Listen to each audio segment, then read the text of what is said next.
Hello everybody, welcome back to our YouTube channel. Today in this video I am talking about NVDA stock. In this video we talk about stock pros and cons and technical analysis and latest news about it.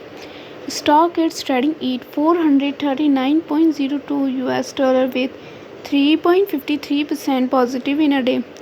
We can easily see stock was volatile for a day. The volume of stock was recently at all-time high, so the fundamental stock is much better for today.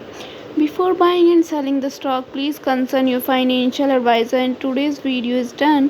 Thanks for watching. Please subscribe my YouTube channel and like the video, and also comment on related queries.